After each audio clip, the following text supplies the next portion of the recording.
Yeah, exactly. So obviously, again, like one of the biggest basics ever in trading is how to find bias. And like I don't know if you guys have been keeping up with so who is my course in here and has been watching my like updated daily bias videos?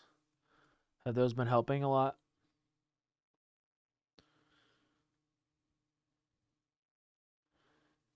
And if I'm not mistaken, I think my last daily bias video, I said I was bearish, and I think it played out. So I got to make a new updated one and be like, okay, I was bearish. I said that in the last video, and look where we are now. We kind of hit those equal lows last week. So again, like it doesn't matter what you're looking at, whether it be Tesla, whether it be USD, JPY, whether it be Bitcoin.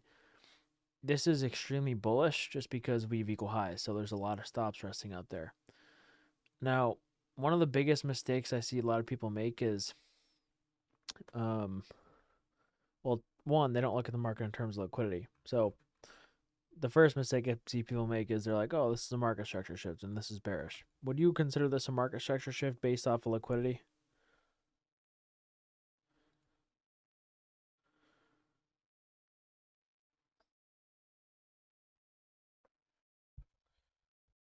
Yes or no?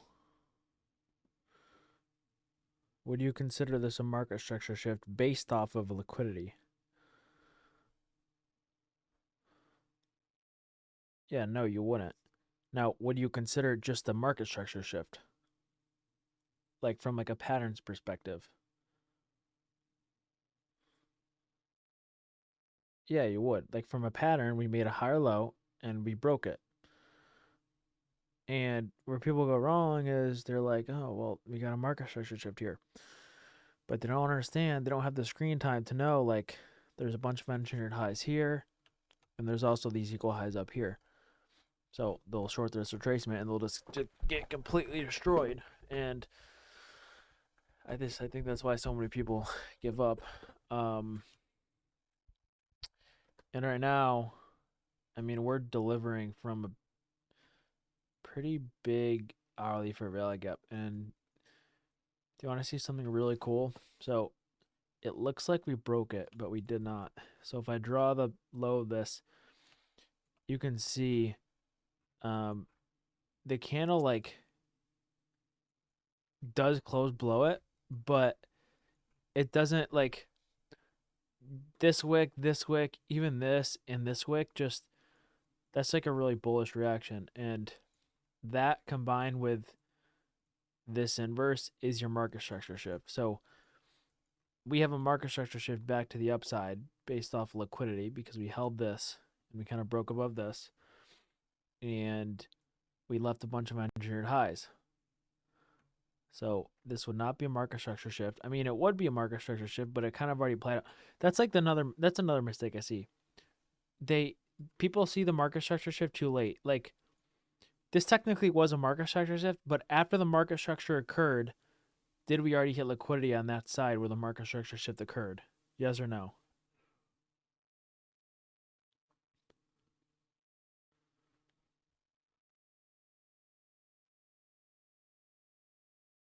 Like after this, when this market structure occurred, did we already hit liquidity on that side? So I would consider this the market structure shift. So that's when we look for a retracement or something, the short. But look what happens. See how like at this point in time I would look for the market structure shift, but like now we've hit way too much liquidity. Now when we come back up, I would not be looking for that same short as I would have right here because we're coming back up after taking like a bunch of lows. Does that kind of like it left without you? Does that make sense? So like this week on JPY and or USD JPY, again, what would the bias be and why? It would be bullish because again, violated like three different things. We violated this right here, which is a bearish gap. We violated this, which is a bearish gap. Right? We know we have a market structure shift to the downside, but does this matter with equal highs above? And does it matter if we've already taken some sell side? No, it doesn't. So if you're thinking in terms of common sense, it's like all these things are violated. I expect the market to go up, right? And like even on these smaller time frames, there's triple equal highs here. So and what does this look like? Like as a pattern, what does this look like? I've talked about a lot of my shorts.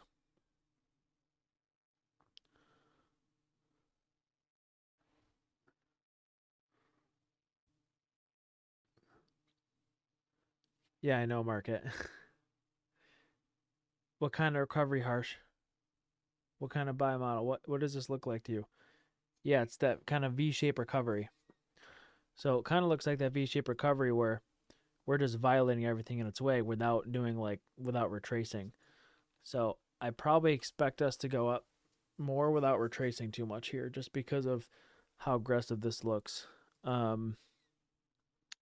And the other thing is this was already swept too, or this is already balanced, and there's no other unbalanced fair value gap down here. I mean, this is balanced right here. This is balanced right here. This was balanced barely. So this is a very aggressive and buying environment, and all these were filled, so I wouldn't really expect us to retrace here. No, he does not succeed. That's kind of what I kind of label this as a V-shaped recovery, so this is what I teach. So does everyone understand how I kind of get my analysis on something like this before going into the week?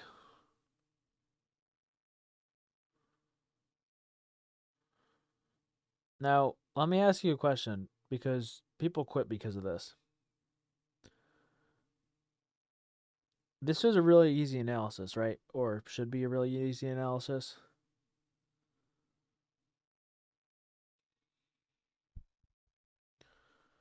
Like, this is very easy to read.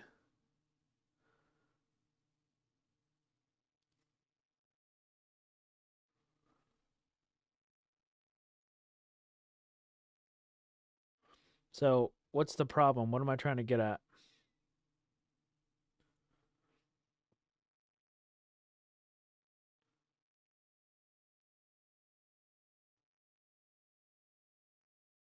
Not that people overcomplicate it. Why might people... Okay, that's part of it, Ryan. Some people, like, you can get really confident in this and marry this bias for the rest of the week. Yet, if I saw like a big candle violate this and this inverse at the same time, I'd probably take a short. I wouldn't marry that long anymore. So that's the first reason. So even though this analysis seems quite easy, don't marry it. I mean, I'm pretty confident in this one, but the first thing is you don't know what the market's going to do next. Now, technically we do most of the time, but just in case you don't, there's always a 1% chance. Don't fall into the trap of, okay, I have to long this, because remember, price action might tell you something different going into the end of the week. So just keep that in mind. The other reason people quit is because of this. Now, this is a really easy analysis. Will it always be like this, though?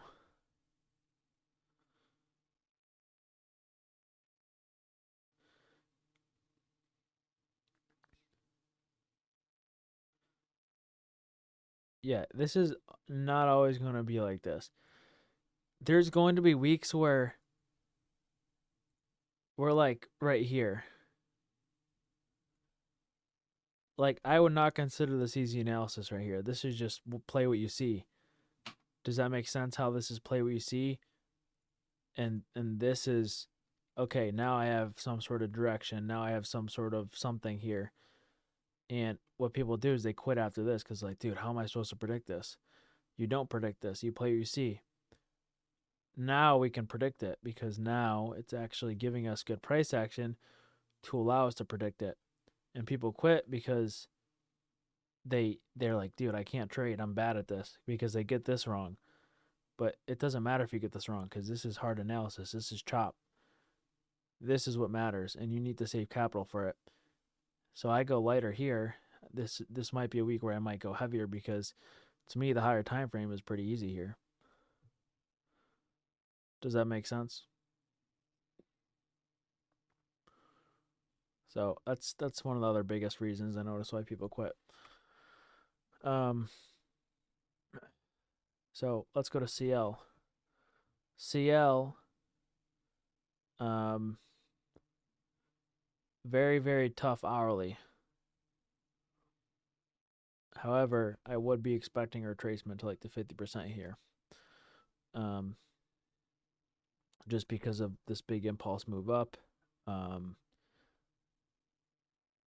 So I'd be expecting like a retracement to the 50%, which again, this is how ICT teaches. If you watch the 2022 mentorship,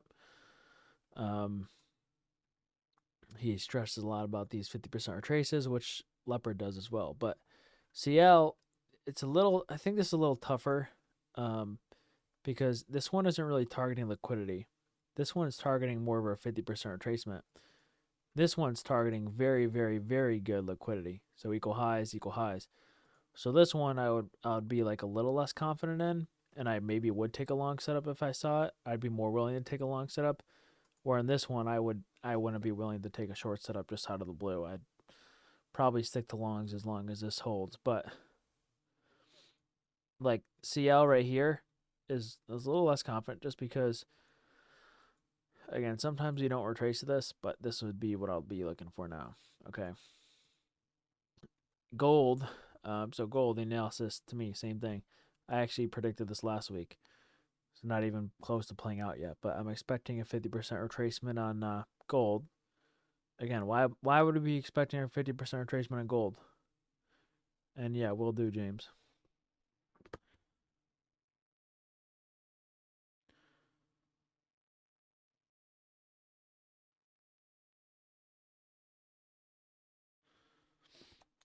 Yeah, to rebalance price after a big impulse move. And we already kind of hit buy side and we're at all-time highs. So we're at all-time highs. Made a big impulse move. And it's not only the impulse move. What else? There's one more thing.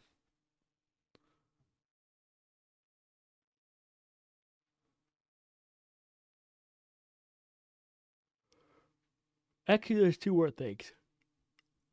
Two more. Swap buy side, that's already given because we're at all-time highs. Yeah, there's unbalanced fair value gaps down here. Now, this would definitely be a little different if these weren't down here. I wouldn't be as confident. But because these are unbalanced and they're right below that 0.5, see how the market makes like the really obvious one right beneath the 0.5? That's usually a pretty good sign that this is going to work. But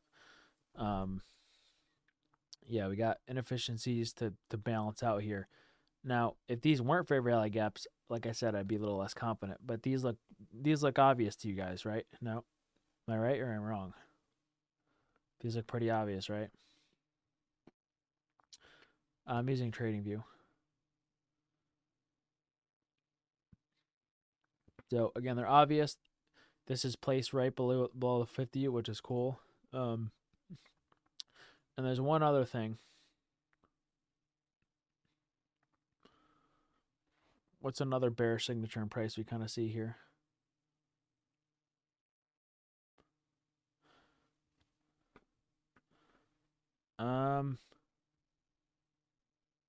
Trader Deb, you're close. Yeah, it's an OB right there. So looks like this is going to be an order block.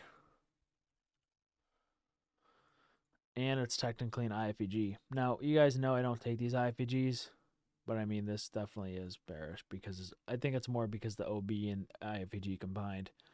But I mean, that's like another sign. So like gold, I would consider this analysis semi-easy. Does anyone have a chart where the analysis is just not easy, or they think it's not easy that I could look at?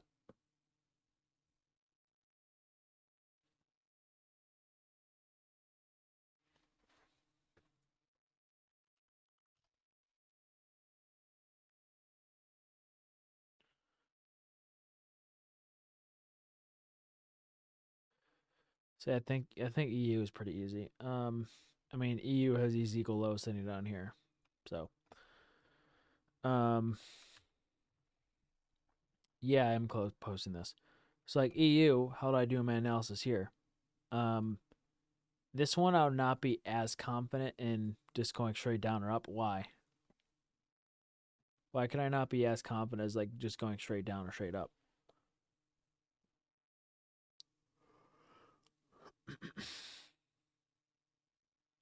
Yeah, so you're getting close. Jonah and Harvey kind of close. What else? Yeah, we haven't rebalanced, but we also have equal lows below. And how many times have you guys seen something like this play out? A lot or a little?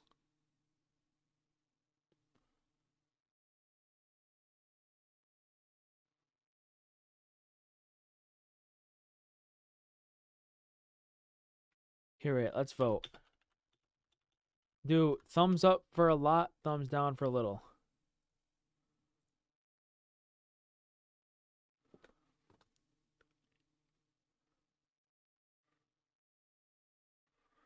Okay. Interesting. Okay. Now, how many times have you seen this play out? A lot or a little? Do the same thing. Vote thumbs up on my post for a lot, thumbs down for a little. So what are we noticing here? What's the pattern that we're noticing here?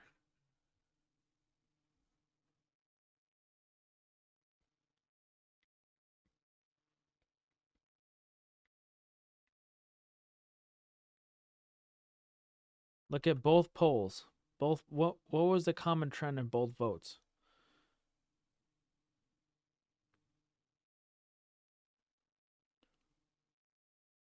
Yeah, indecision, 50-50, because both majority of people said they've seen this play out a lot. Majority of people also said they've seen this play out a lot. So this one I definitely be less confident in because we still have unbalanced fair value gaps up here. Now, if we were already delivering from a premium up here and then going down, I'd be much more confident going to these equal lows. But this would definitely be a chart this week where I'd honestly just play what I see because this is just so unbalanced and we didn't really hit premium, and there's also equal lows below. Now, what could be a solution to this problem? So what's the problem and what's the solution? And the answer is not wait. The answer is a very technical answer.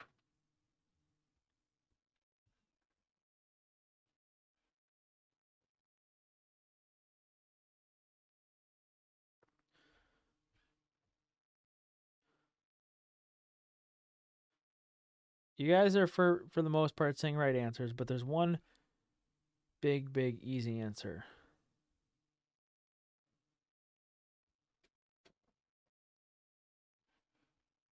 Come on.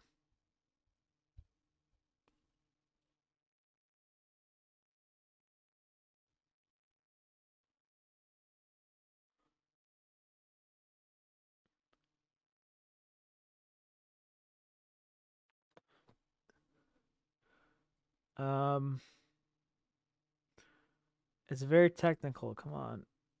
I'll give you a hint. Equal highs and equal lows. That's your hint.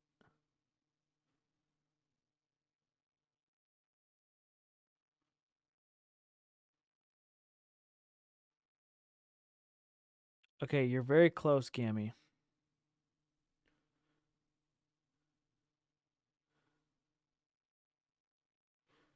What was it? What was the two scenarios I said could play out here? We could go up here or we could go down here. So what should you do technically speaking? All right, GD's the closest so far.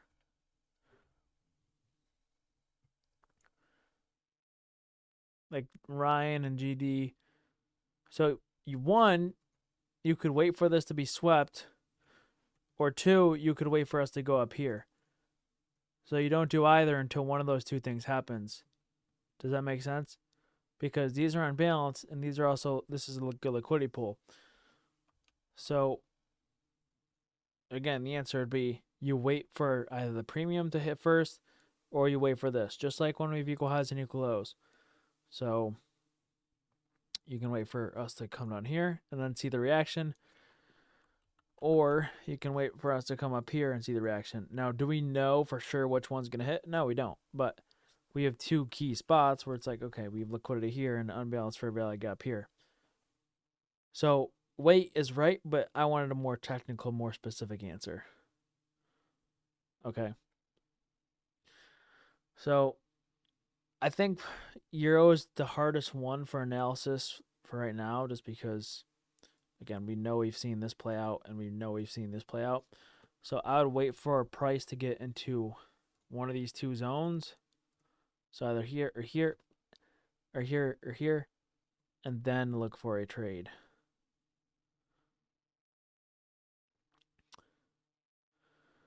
No, if it sweeps the low FX, you'd ideally look for a long setup, because we'd be sweeping these guys who had their stop loss here. So if we swap these lows, I'd be looking for a long setup, not a short. We're not breakout traders. We don't buy the breakout of equal lows. Does that make sense?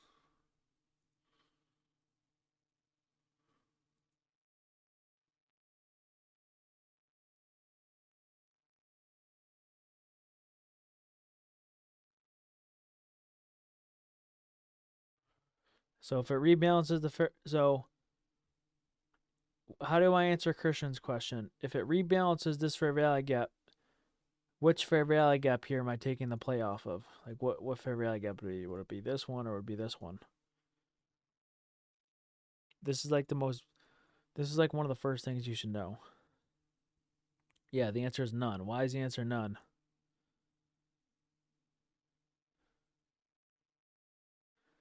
Yeah, there's too many. Am I really yeah, exactly. You're looking for lower. Am I really going into the market just guessing and shorting this one or shorting this one? No. I'm watching the reaction from both, and I'm going to the lower time frame. Like I'll go to the 5-minute if and look for something up there. So like, again, remember, if we got that, then which one would I short when we broke structure? I'd short this one. All right, and I'm not trying to short that one. It's just it happens to be the one where we broke structure at. Okay. Now, what if we got this though? Like I said, I'm not trying to short this one. It just happens to be the one that we got the market structure shift at. Right? So you don't know where we're going to get the market structure shift, but the lower time frame will tell you that. So when you say which one do we short, we don't know until we see the lower time frame and see where we get the market structure shift. Does that make sense?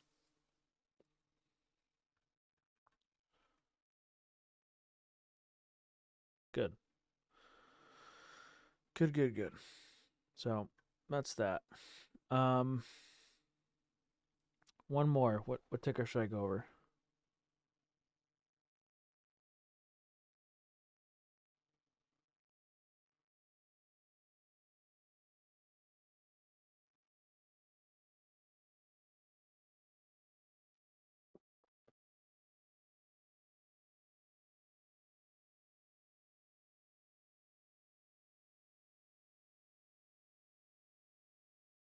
I already did gold, bro. All right, we'll do we're not doing ES. I mean, I already did NQ. Oil? I already did oil. Remember, oil, I'll be looking for retracement to here.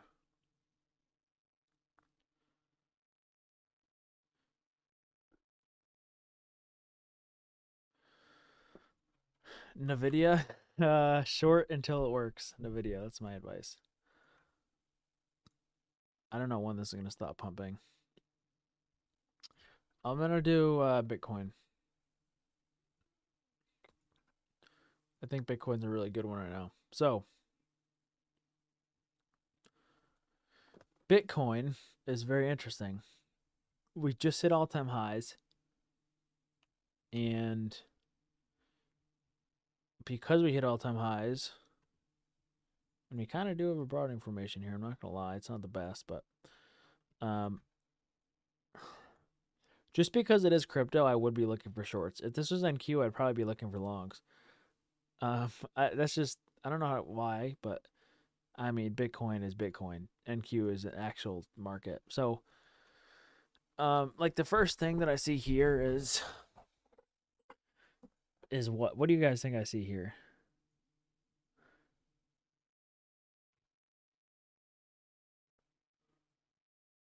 Based off the 4 hour.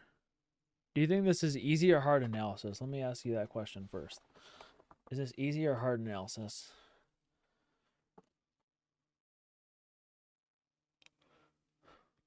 Let's take a vote. So vote thumbs up for easy, thumbs down for hard.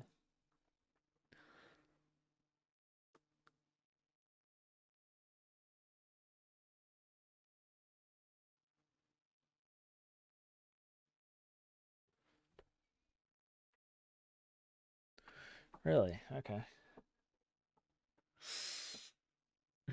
So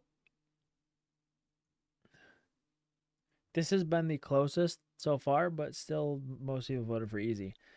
I believe this is more of a hard analysis because we swept. First of all, we swept this low, and we're delivering from this fair value gap, but we hit all-time highs, and we got this massive like violation of this fair value gap, and that's just bearish to me.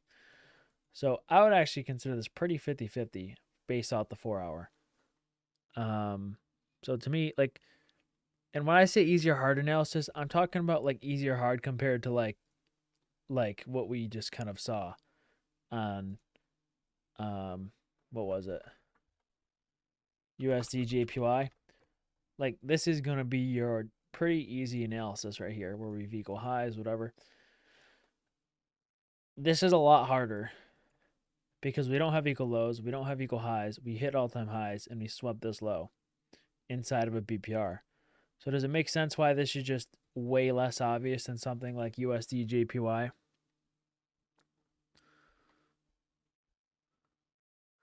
No, I would not consider this good LRLR. This is just too steep. It's not perfect.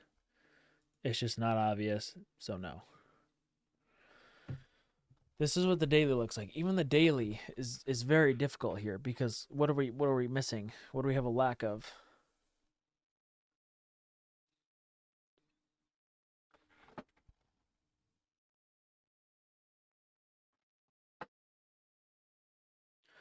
Yeah, we have a lack of fair value gaps. We don't have any fair value gaps sitting here. So the daily I wouldn't even use here. Now, gun to my head, we're bearish when we go to here because we just hit all-time highs and we want to go from external to internal. But, I mean, based off this 4 hour, there's no obvious fair value gap to even short right here. I mean, this is just tiny. This was technically swept, right? It'd be more confident if these are equal lows, but they're not equal lows. And we're just in a big range. So this to me was just, I play what I see on the lower time frame. So I literally just go to a lower time frame until I saw something I liked. And I actually do like this hourly. I mean, the thing I like about this hourly is I like how this was really well respected. And I like how this hourly fair value gap here. So like, I'd probably be bearish until one of these broke. And that would be my analysis. But, I mean, 4 hour really can't.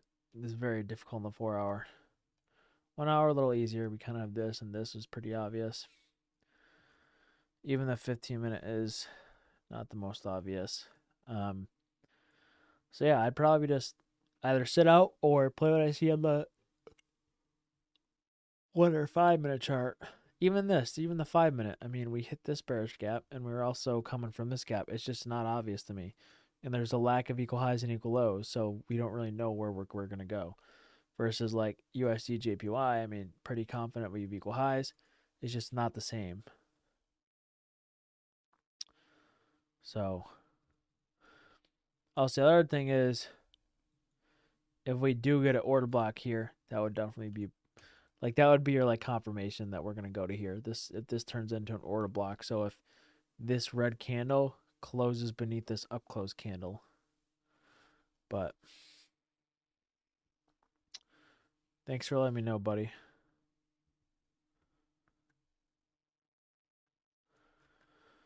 So definitely much harder analysis. I literally just play, like, I wouldn't have an analysis for this week. I just play what I see.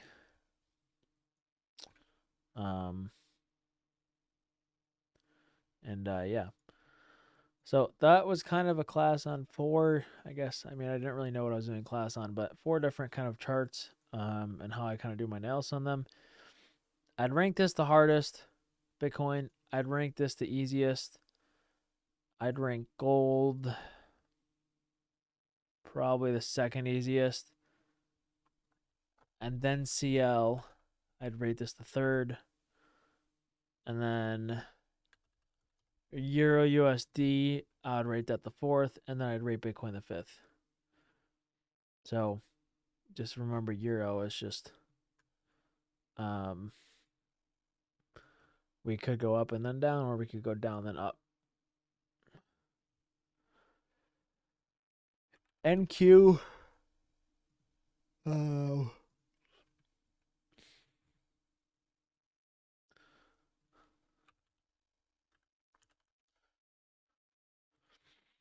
NQ I'm probably bullish on. I mean, we're running into a lot of support down here, so I'd probably be looking for longs out of this week because we just swept these equal lows. So, yeah, my target for this weekend on Q would probably be here. Like it would be a 50% retracement because, again, we have an unbalanced fair value gap above, and yeah, so that would be my target this week. Now, does it matter what? Does it matter right now? No, because I'm gonna go to bed and wake up in the morning, and we could be at a whole different spot. But, that's kind of what I'm thinking for NQ.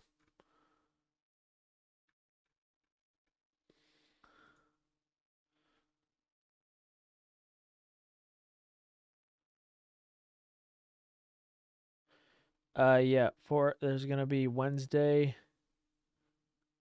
to Friday news, or Wednesday to Friday. There's news. So, all right, that's it for now. I'll see you guys all later. You can based off momentum. Like if we get like really good momentum right here, so on the lower time frame, we know we have an unbalanced gap here. If we get like a market structure shift or a really good displacement over this high, then I would trust the retracement to buy up here. But if we barely displace over this, well, then would I expect this to hit? Not really. I mean, if this was the reaction we got, I wouldn't expect this to hit. I would need to see like a big fair value gap here, and then if we got a long setup inside that retracement, then I'd be like, oh, well, I'm going to target here. But if price action doesn't show me that it wants to give me that, then I don't do anything. So, all right, peace.